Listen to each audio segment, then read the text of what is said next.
Hi Vikings, I'm Mady. And I'm Leah. And welcome back to this week's broadcast. Hey Leah, how are your grades looking this semester?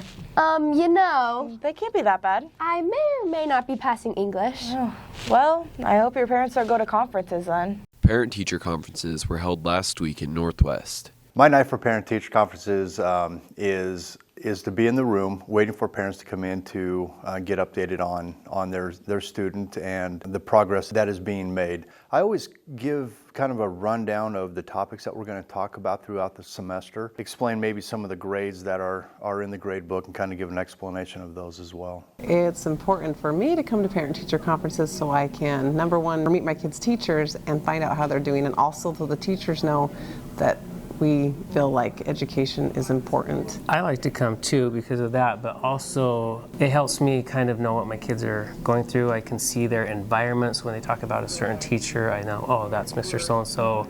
I know what the classroom's like, and so I can relate a little bit more with what they're going through throughout the day and kind of putting me in their environment. It's important to be here because you need to know what is going on with your children's lives day to day, what they're seeing, what they're doing, and how other adults are interacting with them. I think some of my favorite parts of the conferences is actually getting to know some of the parents. It's kind of interesting to see that the parents and the students, you can see a lot of, you can tell that they're a family, a lot of things rub off within the family.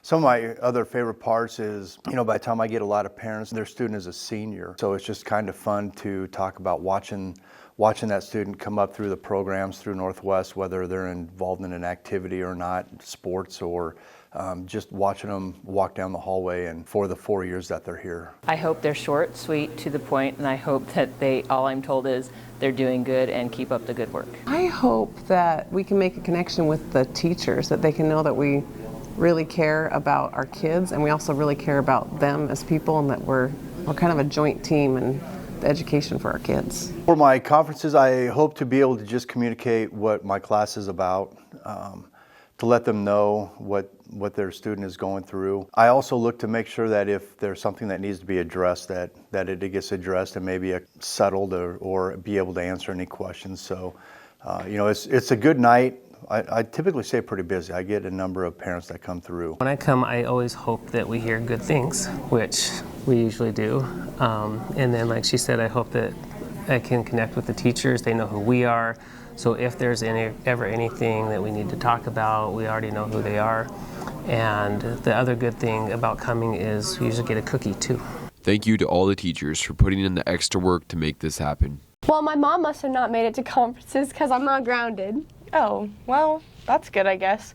Quite the change of topic, but have you heard about all the amazing things that FBLA has been up to? Yeah, all this talk about grades is making me hungry for some soup. Oh, really? What kind? Chicken noodle! FBLA is a great activity at Northwest for students who are interested in business. FBLA is Future Business Leaders of America. It's basically a group for anyone that maybe wants to work on their leadership skills and maybe become like an entrepreneur or do something with business in the future. I am reporter and secretary, so I basically write up the minutes and read them out for every meeting. And I also just report what's been going on recently and do like the social media type stuff, and I make posters. I am the FBLA advisor, and I've been an advisor for 14 years. So far, we did Project Hunger, which is through the community. We've done holograms for around Halloween time. We're going to be doing a food drive, canned food drive. We are doing soup supper. So the money we're raising for the soup supper is going to fundraising for SLC, so more people can go to State Leadership Conference.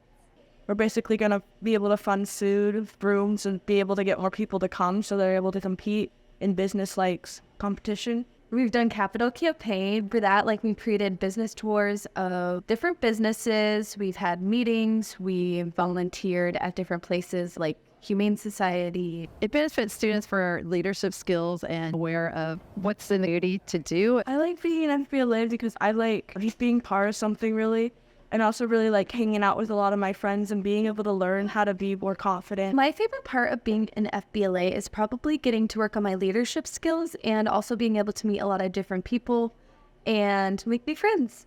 I am so glad that you liked your soup. Yeah, it was just perfect. Have you ever thought about wrestling? No, I haven't. Why?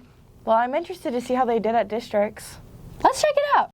On Saturday, February 10th, wrestling districts were held at Northwest for wrestlers to get the opportunity to punch their ticket to state. I've been wrestling since second grade. My favorite part of wrestling is just it's a one-on-one competition. There's nobody else out there. Nobody can win for you. Nobody can lose for you. It's just you and another guy, and only one person's hand gets raised. I've been wrestling for 11 years. My favorite part of wrestling is winning. I've been wrestling since about third grade. My favorite part about wrestling is probably the home duels. Pretty exciting and just fun to wrestle in. This weekend we wrestle at districts, and if you place top 4 in your district, then you go to state. My goals for districts is to get to the finals so I can get a good seat at state. My goal for districts is to be in the finals. I make it to state by placing top 4 at districts. What motivates to do my best is I want to get better. It's my intrinsic drive to win. It's just who I am as a competitor. Just the team, you know, we're all like a family, so that's what pushes me and motivates me to do the best. My biggest challenge has been, after losing matches, just coming back and winning more. This season, my biggest challenge has been deciding which weight class I'm going to go between heavyweight and 215.